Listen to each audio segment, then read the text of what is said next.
नमस्कार दोस्तों, स्वागत है आप सभी का मेरे YouTube चैनल पर। मैं हूं आपका दोस्त राजेंद्र सनुरिया। देखिए दोस्तों, हम सामान्य विज्ञान पढ़ रहे हैं, जनरल साइंस पढ़ रहे हैं और specially for MP forest guard exam. और साथ ही में दोस्तों ये MP पटवारी एग्जाम के लिए भी अत्यंत महत्वपूर्ण है, क्योंकि दोस्तों अभी तक MP पटवारी एग्जाम में जनरल साइंस नहीं पूछी जाती थी। तो मैं ये मान के चलता हूँ दोस्तों कि 100% जो जनरल साइंस MP पटवारी एग्जाम में पूछी जाएगी वो MP फॉरेस्ट गार्ड के पैटर्न को ही फॉलो करेगी। ठीक है, तो दोस्तों आज के इस वीडियो में पढ़ने वाले हैं 18 जुलाई 2017 की जो थर्ड शिफ्ट थी दोस्तों, जो MP फॉरेस्ट गार्ड का पेपर हुआ था 2017 में क्षेत्र रक्षक और जेल प्रहरी के साथ। तो उसके ओल्ड क्वेश्चन पेपर को हम सॉल्व कर रहे हैं। ठीक है, और ओल्ड क्वेश्चन पेपर को सॉल्व करने के साथ साथ दोस्तों उस क्वेश्चन से संबंधित ठीक है जितने भी एक्स्ट्रा फैक्ट होते हैं उन सभी को हम वहां पर समझते हैं। ठीक, चलिए शुरुआत करते हैं क्वेश्चन नंबर 1 से। क्वेश्चन नंबर 1 है, निम्नलिखित में से किस स्थान पर चक्रवात आने की संभावना नहीं होती। क्वेश्चन क्या पूछा है, चक्रवात आने की संभावना नहीं होती। ठीक है, तो आपको मैं एक चीज बता देना चाहता हूं दोस्तों। सबसे पहले मैं आपको यहाँ छोटा सा एक मैप बनाता हूँ इंडिया का। ठीक है, इंडिया का मैप ऐसा कुछ होता है। ठीक है, नीचे वाला ऊपर वाला ऐसा कुछ होता है। ठीक है, ऐसा कुछ होता है। ठीक, ये होता है। हमको उससे मतलब नहीं, हमको क्या करना है, पूर्वी तट और पश्चिमी तट की बात करना है। ठीक है, तो याद रखना भारत का जो पूर्वी तट होता है ना दोस्तों, इसमें ज़्यादा चक्रवात आते हैं। आपने सुना होगा उड़ीसा में ज़्यादा चक्रवात आते हैं। और जो पश्चिमी तट होता है दोस्तों, उसमें अपेक्षाकृत क्या होते हैं, कम चक्रवात आते हैं। ठीक है, तो एकमात्र सिंगल कॉन्सेप्ट से ये क्वेश्चन छपा था। और आपको एक चीज़ बता देना चाहता हूँ, ये जो क्वेश्चन है ना NCERT साइंस की किताब का क्वेश्चन है। ठीक है, कक्षा 7 या 8 का किताब है दोस्तों। टॉपिक का नाम है पवन, तूफान और चक्रवात। ठीक है, अब आपको क्वेश्चन देख के लग रहा होगा कि ये किस एंगल से साइंस का क्वेश्चन है, लेकिन भाई NCERT साइंस का एक टॉपिक है पवन, तूफान और चक्रवात। ठीक है, उससे ये एज इट इज क्वेश्चन छपा है। वहाँ जो बच्चों के लिए दोस्तों MCQ सॉल्व करने के लिए रहते हैं ना, वो MCQ as it is Vyapam माली ने क्या किया था, वहाँ से क्वेश्चन उठाया था। ठीक है, इसलिए मैंने कितने बार कह चुका हूँ कि NCERT पढ़ना कितना इंपॉर्टेंट होता है।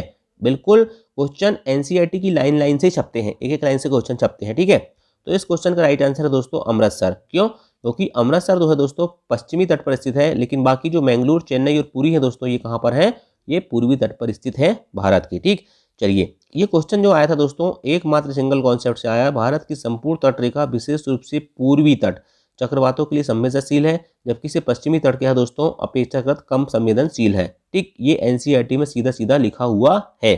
चलिए नेक्स्ट देखते हैं दोस्तों। इंपॉर्टेंट फैक्ट देखिए, पवन क्या होती है दोस्तों, याद रखना गतिशील वायु को पवन कहते हैं। क्या कहते हैं, वायु तो होती है, लेकिन जो गतिशील मतलब जिसमें गति होती है, जो बहती है, उसे क्या कहते हैं, पवन कहते हैं। ठीक है, क्वेश्चन आएगा गतिशील वायु क्या कहलाती है, तो याद रखना पवन कहलाती है। ठीक है, पवन जो है दोस्तों पृथ्वी के असमान तापमान के कारण उत्पन्न होती है। दोस्तों पृथ्वी जो होती है उसमें अलग अलग जगह पर क्या होते हैं, अलग अलग तापमान होता है। ठीक है, तो क्या होता है दोस्तों, वायु जो होती है ना उच्च दाब से निम्न दाब के क्षेत्र की ओर गति करती है। ठीक, तो अधिक अलग अलग तापमान होने के कारण क्या होता है दोस्तों, पवन बहती है। ठीक है, अब क्या होता है दोस्तों, पृथ्वी की सतह के निकट गर्म वायु ऊपर उठती है, जबकि ठंडी वायु नीचे आती है। जो गर्म वायु होती है दोस्तों वो कहाँ जाती है, ऊपर की ओर जाती है, और ठंडी वायु कहाँ आती है, नीचे की ओर आती है। ये सारे फैक्टर इंपॉर्टेंट है। ठीक है, आप हल्के में लोगे तो एग्जाम हॉल में आपको बहुत दिक्कत होगी। ठीक है, वायु जो है दोस्तों उच्च दाब के क्षेत्र से निम्न दाब के क्षेत्र की ओर गति करती है। ये क्वेश्चन भी, ये पॉइंट भी इंपॉर्टेंट है। ठीक है, कहाँ, वायु उच्च दाब से निम्न दाब के क्षेत्र को प्रभावित करती है। गर्म वायु ठंडी वायु की अपेक्षा हल्की होती है, इसलिए तो गर्म वायु कहाँ हो जाती है, ऊपर चल जाती है। ठीक है, वायु क्या करती है, दबाव डालती है। जैसे टायर में जब हवा भरते हैं दोस्तों तो क्या होता है, प्रेशर बढ़ता है ना, तो वायु दाब डालती है। ये बात भी आपको याद रखना है। पवन का वेग बढ़ने से दोस्तों याद रखना वायु दाब कम होता है। जितनी तेजी से पवन चलेगी दोस्तों वायु दाब उतना ही कम होता है। मानसून शब्द की उत्पत्ति अरबी शब्द मौसम से हुई है दोस्तों, जिसका अर्थ होता है ऋतु। ठीक है, और गर्म मानसूनी हवाएं दोस्तों जब अपने साथ क्या लाती है, जलवाष्प लाती है, तभी क्या होती है, वर्षा होती है। देखिए और इंपॉर्टेंट पॉइंट याद रखना, तड़ित झंझावात क्या होता है दोस्तों, तो झंझा के साथ तड़ित बिजली भी गिरे दोस्तों तो उसे तड़ित झंझावात कहते हैं। कम वायुमंडलीय दबाव के क्षेत्र के चारों ओर गर्म हवा की तेज आंधी चलती है दोस्तों, उसे क्या कहते हैं, चक्रवात कहते हैं। तो याद रखना तड़ित झंझावात क्या होता है, झंझा के साथ बिजली भी गिरे तो तड़ित झंझावात। और क्या होता है, वायुमंडलीय दबाव के क्षेत्र के चारों ओर गर्म हवा की तेज आंधी चलती है, वो क्या कहलाती है, चक्रवात कहलाती है। निम्न दाब का क्षेत्र होता है चक्रवात। ठीक है, दक्षिण गोलार्ध में दोस्तों इन गर्म हवाओं को चक्रवात के नाम से जानते हैं। और ये घड़ी सुई के चलने की दिशा में, घड़ी की सुई के चलने की दिशा में क्या होती हैं, चलती हैं। ठीक है, वहीं उत्तरी गोलार्ध में दोस्तों इन गर्म हवाओं को हरिकेन या टाइफून कहते हैं। ठीक है, और ये घड़ी की सुई के विपरीत दिशा में चलती हैं, घड़ी की सुई के विपरीत दिशा में चलती है। अच्छा, टार्नेडो क्या होता है रखना, टार्नेडो गहरे रंग के कीकाकार बादल होते हैं। क्वेश्चन आएगा, गहरे रंग के कीपाकार बादल को क्या कहा जाता है, तो याद रखना टार्नेडो कहा जाता है, ठीक है। और उपग्रह तथा रडार जैसी उन्नत प्रौद्योगिकी की सहायता से दोस्तों चक्रवातों को मॉनिटर करना आसान हो गया है। ये सारे फैक्ट इंपॉर्टेंट है, इनको आप एक बार पढ़ लेना, है ना। क्वेश्चन नंबर 2 देखिए दोस्तों, अम्लीय शक्ति के संदर्भ में कौन सा निम्न में से एक सही बढ़ती क्रम में है। इस टाइप के क्वेश्चन जब दोस्तों एग्जाम में आते हैं ना, ठीक है, और यदि आप इनको सॉल्व करते हैं तो ये क्वेश्चन आपको बहुत सारे स्टूडेंट, उदाहरण के लिए 10 लाख स्टूडेंट आपके एग्जाम में बैठे, तो ये क्वेश्चन जो है दोस्तों यदि आप सॉल्व करते हो तो ये आपको डायरेक्ट 8 लाख स्टूडेंट से ऊपर लेके जाता है। कितने स्टूडेंट? 8 लाख स्टूडेंट से ऊपर लेके चला जाता है ये क्वेश्चन। देखिए इजी क्वेश्चन तो हर कोई सॉल्व करता है, लेकिन जो मीडियम और टफ क्वेश्चन होते हैं दोस्तों, उन्हें सॉल्व करने से क्या होता है, आपका मेरिट बनती है, ठीक है। याद रखना इस टाइप के क्वेश्चन आपको बनना चाहिए, ठीक। अम्लीय शक्ति के संदर्भ में कौन सा कथन बढ़ते क्रम में है, ठीक है। तो देखिए दोस्तों इसका राइट आंसर है जल, एसिटिक अम्ल और हाइड्रोक्लोरिक अम्ल, ठीक। ऑप्शन लिखा हुआ है, लेकिन इसके लिए दोस्तों आपको कॉन्सेप्ट पूरा पता होना चाहिए। देखिए अम्ल क्या होते हैं, मैंने कई बार पढ़ा चुका हूं दोस्तों, अम्ल क्षार लवण। आज फिर बताता हूं। अम्ल स्वाद में खट्टे होते हैं, नीले लिटमस को लाल करते हैं, और जलीय विलयन में क्या करते हैं दोस्तों, याद रखना H+ आयन देते हैं। ये दिल्ली लिख दिया है, ये जलीय विलयन है, ठीक है। जलीय विलयन में दोस्तों H+ आयन देते हैं अम्ल। बहुत इंपॉर्टेंट चीज आपको याद रखना है, HCl हाइड्रोक्लोरिक अम्ल, H2SO4 सल्फ्यूरिक अम्ल और HNO3 नाइट्रिक अम्ल, ये प्रबल अम्ल होते हैं, जिसमें सबसे ज्यादा HCl होता है, उसके बाद H2SO4 और फिर HNO3 होता है। और दुर्बल अम्ल में दोस्तों CH3COOH मतलब एस्टिक अम्ल होता है, लैक्टिक अम्ल होता है और ऑक्जेलिक अम्ल होता है, ठीक है। तो यहाँ क्या पूछा उसने दोस्तों, देखिए मतलब वो कह रहा है कि अम्लीय शक्ति के संदर्भ में निम्न में से कौन सही बढ़ती क्रम में है। तो देखिए दोस्तों जल का जो होता है सबसे कम होता है, फिर एस्टिक एसिड, एस्टिक एसिड क्या होता है दोस्तों, एक दुर्बल अम्ल होता है, मैंने बताया ना CH3COOH, ठीक है। ये क्या है, एक दुर्बल अम्ल है, इसलिए उसकी जल से थोड़ा अम्लता ज़्यादा होती है। लेकिन एस्टिक एसिड से दोस्तों ज़्यादा किसकी होती है, याद रखना HCl की होती है, हाइड्रोक्लोरिक अम्ल की होती है। क्यों? क्योंकि HCl क्या है, एक प्रबल अम्ल होता है, ठीक है। और एस्टिक अम्ल क्या है, दुर्बल अम्ल है, और जल में अम्लता न के बराबर होती है, ठीक है। वही दोस्तों क्षार की बात करते हैं, स्वाद में कड़वे होते हैं, लाल लिटमस को नीले करते हैं, जलीय विलयन में OH- आयन देते हैं। और प्रबल क्षारक की बात करें दोस्तों तो सोडियम हाइड्रोक्साइड, पोटेशियम हाइड्रोक्साइड और कैल्शियम हाइड्रोक्साइड। जब हाइड्रोक्साइड लग गया दोस्तों याद रखना वो प्रबल क्षारक है, ठीक है। और दुर्बल क्षारक दोस्तों NH4OH होता है, अमोनियम हाइड्रोक्साइड, ये भी हाइड्रोक्साइड है, लेकिन याद रखना कि प्रबल क्षारक सोडियम हाइड्रोक्साइड होता है और दुर्बल क्षारक आपको याद रखना है अमोनियम हाइड्रोक्साइड। याद रखना दोस्तों अम्ल प्लस क्षार, अम्ल और क्षार अभिक्रिया करके क्या बनाते हैं, लवण बनाते हैं और प्लस जल भी बनाते हैं, ठीक है, प्लस जल बनाते हैं। इस प्रक्रिया को दोस्तों क्या कहते हैं, उदासीनीकरण अभिक्रिया कहते हैं।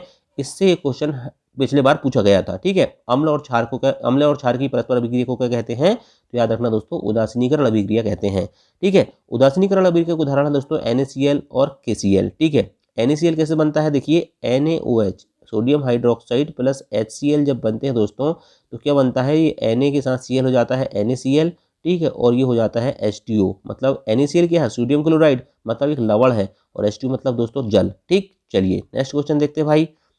नमक द्वारा भोजन का संरक्षण क्या कहलाता है, तो याद रखना सॉल्टिंग कहलाता है, लवणीकरण कहलाता है, ठीक है। नमक द्वारा भोजन का संरक्षण, सिंपल सी बात है दोस्तों। हम क्या करते हैं, जैसे अचार बनाते हैं पुराने ज़माने में, तो अचार में देखना जो महिलाएं लोग होती हैं या हमारे घर में जो भी अचार बनाते हैं वो क्या करते हैं, उसमें ज़्यादा से ज़्यादा नमक डालते हैं। क्या डालते हैं, नमक डालते हैं। क्यों? क्योंकि दोस्तों उसमें उससे क्या होता है, भोजन सुरक्षित रहता है, ठीक है।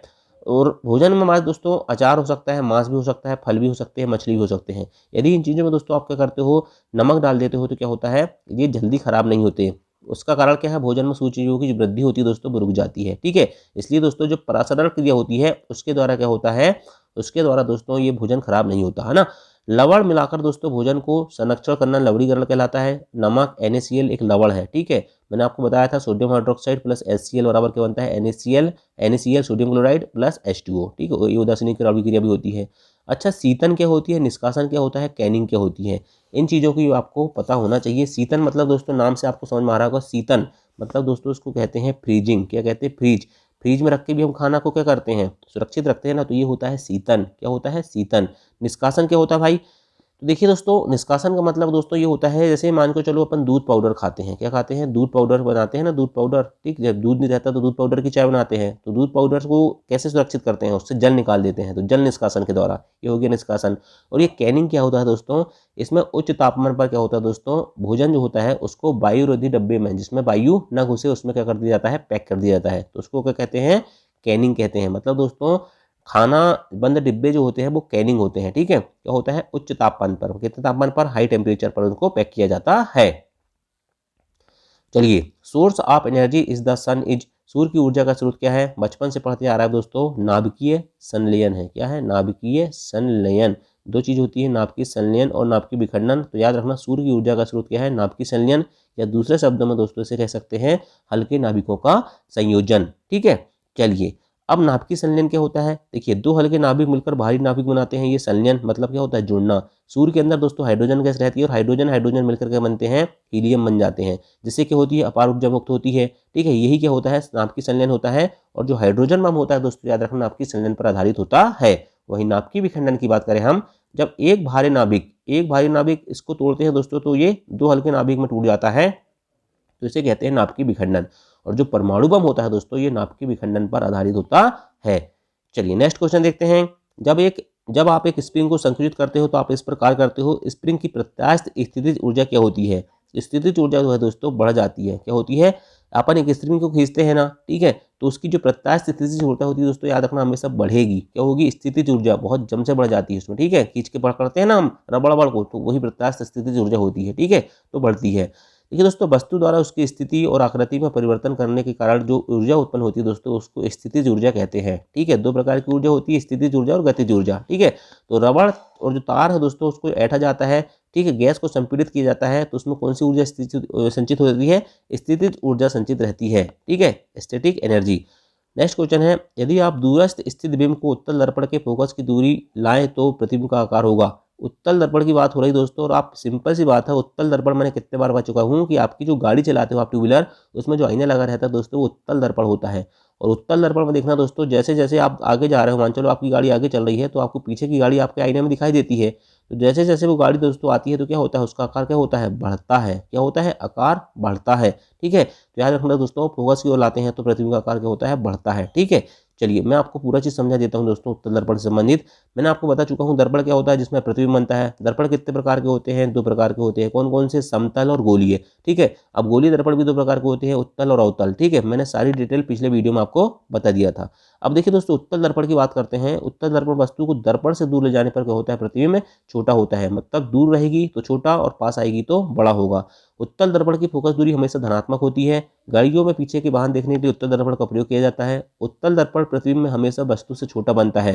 प्रतिबिंब हमेशा वस्तु से छोटा बनता है और सीधा बनता है और आभासी बनता है। ठीक है, और प्रकाश की किरण परिवर्तन के बाद फैल जाती हैं। क्यों? क्योंकि दोस्तों ये बाहर की ओर उभरा हुआ होता है। कौन? उत्तल दर्पण। और अवतल क्या होता है? अंदर की ओर दबा होता है। ठीक है, नेक्स्ट क्वेश्चन है, दाब मापने का यंत्र है मैनोमीटर। याद रखना, दाब मापने का यंत्र क्या होता है? मैनोमीटर होता है। देखिए दोस्तों, दाब मापने का यंत्र आपने समझ लिए कि मैनोमीटर होता है। ठीक है, अच्छा, दाब बराबर क्या होता है? आपको पता होगा, दाब बराबर होता है दोस्तों बल बटे क्षेत्रफल। ठीक है, बल बटे क्षेत्रफल, इसलिए दाब का मात्रक दोस्तों क्या होता है? पास्कल होता है। अच्छा देखिए, अगर दोस्तों धोखा से उसने दाब का मात्रक पास्कल नहीं दिया और न्यूटन प्रति मीटर स्क्वायर दे दिया, तो आप चकराना मत। देखिए, दाब बराबर बल बटे क्षेत्र, बल का मात्रक न्यूटन, ठीक है, बटे क्षेत्रफल का मात्रक होता है मीटर स्क्वायर, तो न्यूटन प्रति मीटर स्क्वायर को दोस्तों पास्कल कहा जाता है। ठीक है, और दाब क्या है? एक अदिश राशि है। ठीक है, क्या है? अदिश राशि है। ठीक, पास्कल दोस्तों वैज्ञानिक तो उनके नाम पर रखा गया है। ठीक है, तो एनिनोमीटर, गैल्वेनोमीटर, हाइड्रोमीटर और हाइग्रोमीटर, इनसे क्या क्या नापा जाता है? देखिए, एनिनोमीटर जो होता है दोस्तों, इससे क्या होता है? पवन का वेग नापा जाता है, वायु का वेग नापा जाता है। गैल्वेनोमीटर से क्या होता है दोस्तों? जो धारा बहती है ना किसी परिपथ में, धारा की उपस्थिति का पता किससे लगाया जाता है? गैल्वेनोमीटर से लगाया जाता है। हाइड्रोमीटर से दोस्तों याद रखना, द्रवों का घनत्व ज्ञात किया जाता है। क्या ज्ञात किया जाता है? द्रवों का घनत्व ज्ञात किया जाता है। ठीक है, और हाइग्रोमीटर से याद रखना दोस्तों, इससे क्या होता है? वायुमंडल की आर्द्रता, जहां ग्रो लगा है उससे आर्द्रता, और ड्रो लगा है तो वहां पर क्या दोस्तों? आपेक्षिक घनत्व। अच्छा, एक चीज और याद रखना दोस्तों, आपेक्षिक घनत्व क्या होता है? ठीक है, तो किसी भी वस्तु का आपेक्षिक घनत्व दोस्तों 4 डिग्री सेंटीग्रेड पर पानी के घनत्व के अनुपात में नापा जाता है। ठीक है, चलिए नेक्स्ट क्वेश्चन देखते हैं भाई। क्वेश्चन नंबर 8 है, एशियाटिक वन्य गधा पाया जाता है। देखिए दोस्तों, ये क्वेश्चन भी आपको एनसीईआरटी पढ़ोगे तो बन जाएगा। ठीक है, लेकिन आपको पूरी एनसीईआरटी अच्छे से पढ़ना पड़ेगा। ठीक, तो कच्छ के रण में पाया जाता है। कहाँ पाया जाता है? जो रहवास है और आवास होते हैं दोस्तों, उसकी साइंस से ये क्वेश्चन बनता है। ठीक है, तो कच्छ का रण कहाँ पर है? गुजरात में है। ठीक है, तो याद रखना, कच्छ के रण गुजरात में दोस्तों एशियाटिक वन्य गधा पाया जाता है। कहाँ पाया जाता है? एशियाटिक वन्य गधा कच्छ के रण, और कच्छ का रण कहाँ पर है दोस्तों? गुजरात में स्थित है। तो याद रखना दोस्तों, जो कच्छ का रण है ना, ये प्रवासी पक्षियों के लिए बहुत ज़्यादा फेमस है। किसके लिए? प्रवासी पक्षी, मतलब बाहर से आने वाले पक्षी। ठीक है, चलिए नेक्स्ट क्वेश्चन। प्रोटीन का संश्लेषण कहाँ होता है? तो याद रखना दोस्तों, प्रोटीन का संश्लेषण राइबोसोम में होता है। कहाँ पर होता है? राइबोसोम में होता है। पूरे फैक्ट इंपॉर्टेंट मैं आपको पढ़ के बताऊंगा, ठीक, समझाऊंगा नहीं, मैंने पहले कई बार समझा चुका हूँ। कोशिका की खोज किसने की थी? रॉबर्ट हुक ने की थी। आत्मघाती थैली लाइसोसोम को कोशिका का बिजली घर, ठीक है, power house of mitochondria, power house of cell किसे कहा जाता है? माइटोकॉन्ड्रिया, कोशिका का बिजली घर। अमीबा दोस्तों जो भोजन ग्रहण करता है उस विधि को एंडोसाइटोसिस कहते हैं। डीएनए के क्रियात्मक खंड को जीन कहते हैं। क्रोमोसोम या गुणसूत्र जो होते हैं दोस्तों वो डीएनए या प्रोटीन से बने होते हैं। प्रोक्रियोटिक क्या होते हैं? कोशिका में यदि केंद्रक झिल्ली अनुपस्थित है, क्या है? अनुपस्थित है तो प्रोक्रियोटिक, और उपस्थित है तो यूक्रियोटिक। उपस्थित से याद रखना, उपस्थित से उ हो रहा है, यू से यूक्रियोटिक हो रहा है, ठीक है। केंद्रक झिल्ली उपस्थित है तो यूक्रियोटिक और नहीं है तो प्रोक्रियोटिक, ठीक है। अच्छा, डीएनए का फुल फॉर्म मैंने आपको बता चुका हूँ दोस्तों, डीऑक्सी राइबो न्यूक्लियो एक्सिड होता है, ठीक है। और एक और चीज आता है दोस्तों, याद रखना, एटीपी आता है, ठीक है। एटीपी एक ऊर्जा का रूप होता है। इसका पूरा नाम याद रखना, एडिनोसिन ट्राइफॉस्फेट। क्या रखा है? एडिनोसिन ट्राइफॉस्फेट, ठीक, मैंने कई बार पढ़ा चुका हूँ आपको, है ना, एडिनोसिन ट्राइफॉस्फेट। कोयला गैस किसका मिश्रण होता है? ठीक है, तो कोयला गैस, ठीक है। और दोस्तों एक और गैस होती है ना, वो ग्रीन हाउस गैस है। ये गैसें आपको पूरी पता होना चाहिए, ठीक है। तो कोयला गैस किसका मिश्रण होता है दोस्तों? याद रखना, CH4 मेथेन का मिश्रण होता है, CO कार्बन मोनोऑक्साइड का मिश्रण होता है, और H2 मतलब हाइड्रोजन का मिश्रण होता है, प्लस इसमें एसिटिलीन भी होती है। क्या होती है? एसिटिलीन भी होती है। अच्छा, कोयला गैस होती है क्या एक्चुअल में, आपको ये पता होना चाहिए दोस्तों। तो कोयला गैस क्या होती है? जब कोयला को दोस्तों हवा की अनुपस्थिति में जलाया जाता है, ठीक है, गर्म किया जाता है, ठीक है, कोयला को हवा की अनुपस्थिति, हवा ना हो तो दोस्तों क्या बनती है? कोल गैस बनती है या कोयला गैस बनती है। तो याद रखना, CH4 CO प्लस H2 का मिश्रण होती है, ठीक है। अच्छा, काला सोना किसको कहते हैं? तो काला सोना दोस्तों याद रखना, पेट्रोलियम उत्पाद को कहते हैं, ठीक है। अच्छा, पेट्रोलियम उत्पाद का उपयोग दोस्तों जो सड़क निर्माण हेतु किया जाता है वो क्या है? याद रखना, बिटुमेन। क्या है? बिटुमेन। बिटुमेन दोस्तों एक पेट्रोलियम उत्पाद है। क्या है? बिटुमेन एक पेट्रोलियम उत्पाद है जिसका उपयोग सड़क निर्माण में किया जाता है। वेरी वेरी मोस्ट इंपॉर्टेंट है, ठीक है, याद रखना। चलिए नेक्स्ट क्वेश्चन, ध्वनि में पानी का वेग है। ध्वनि पहली चीज तो आपको पता होना चाहिए, एक अनुदैर्घ्य तरंग है। कौन सी तरंग है? अनुदैर्घ्य तरंग है। मैं ध्वनि वाला टॉपिक भी पढ़ा चुका हूँ, ठीक है। अनुदैर्घ्य तरंग होती है ध्वनि, ठीक है। अच्छा देखिए, ध्वनि का पानी में वेग कितना है? तो 1500 मीटर प्रति सेकंड। एग्जैक्टली दोस्तों ये होता है 1483 मीटर प्रति सेकंड। कितना होता है? 1483 मीटर प्रति सेकंड होता है, ठीक है। देखिए, ध्वनि की जो चाल होती है दोस्तों याद रखना, सबसे अधिक ठोस में होती है, फिर द्रव में होती है और उसके बाद गैस में होती है। लोहा में देखिए, लोहा ठोस होता है तो इनका 530 मीटर प्रति सेकंड। जल दोस्तों द्रव है इसलिए 1483 या 1500 मीटर प्रति सेकंड। और वायु क्या है? गैस, इसलिए दोस्तों 332 मीटर प्रति सेकंड। तो याद रखना, ध्वनि की चाल सबसे अधिक ठोस, फिर द्रव और फिर गैस में होती है, ठीक। चलिए, अच्छा एक चीज़ और याद रखना दोस्तों, जो मैंने एक चीज़ बताया था आपको फैक्ट, कि जो मनुष्य की ध्वनि की श्रव्यता परिसर होती है कहाँ से कहाँ तक होती है? 20 हर्ट्ज से लेके 20,000 हर्ट्ज तक होती है, ठीक। कितने हज़ार तक होती है? 20 हर्ट्ज से लेके 20,000 हर्ट्ज तक होती है, ठीक है। तो ये चीज़ भी आपको याद रखना है, ठीक है। चलिए नेक्स्ट क्वेश्चन देखते हैं, कितने डाइन 1 न्यूटन के बराबर होता है? तो याद रखना दोस्तों, 1 न्यूटन बराबर 10 की घात 5 डाइन होता है। क्या होता है? 10 की घात 5 डाइन।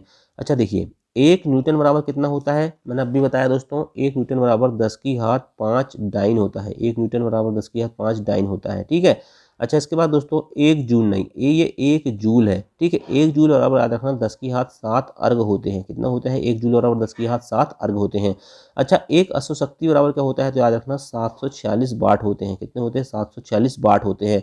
अच्छा, एक बार, ठीक है, एक बार, बार वाला नहीं, बार दोस्तों, ठीक है। एक बार क्या होता है दोस्तों? याद रखना 10 की घात 5 न्यूटन प्रति मीटर स्क्वायर होता है। 10 की घात 5 न्यूटन प्रति मीटर स्क्वायर।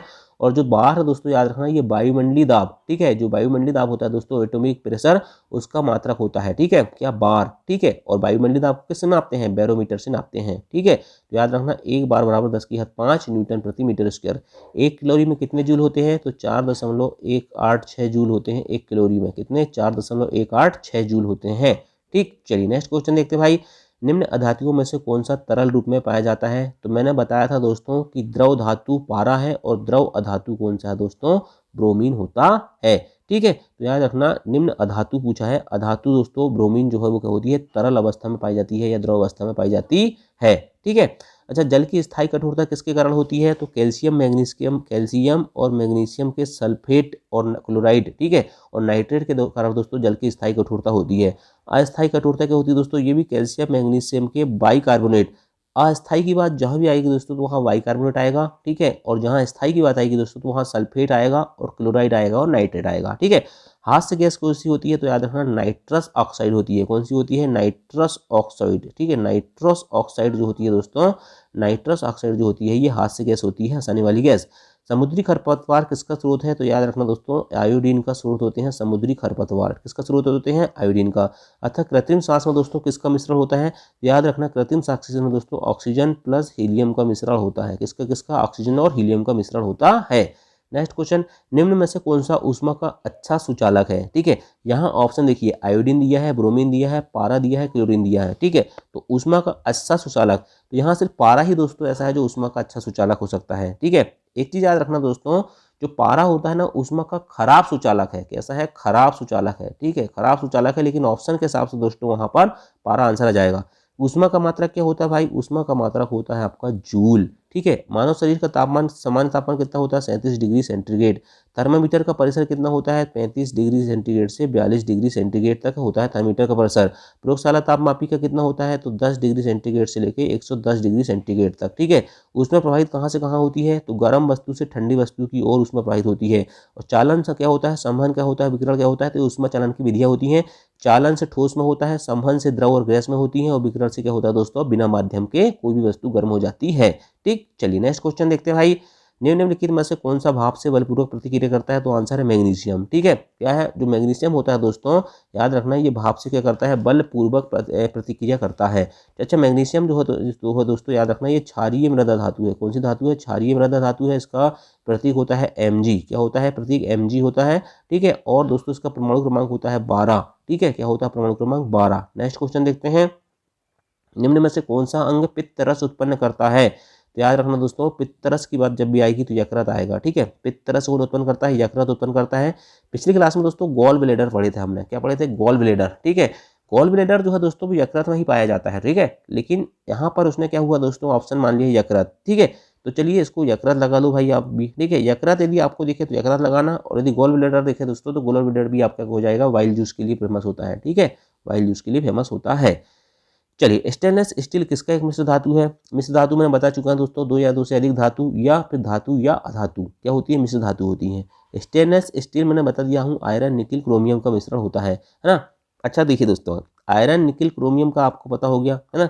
तो सबसे अधिक आघातवर्धनीय धातु कौन सी होती है, तो सबसे अधिक आघातवर्धनीय धातु होती है दोस्तों सोना और चांदी। क्या होती है, सोना चांदी, इनको कितना भी पीट लो दोस्तों ये क्या होती है, चादर की तरह फैल जाती हैं। सबसे अधिक तन्य धातु क्या होती है, तो ये भी होती है सोना। तन्यता मतलब क्या होता है दोस्तों, तार के रूप में खींचा जा सकता है।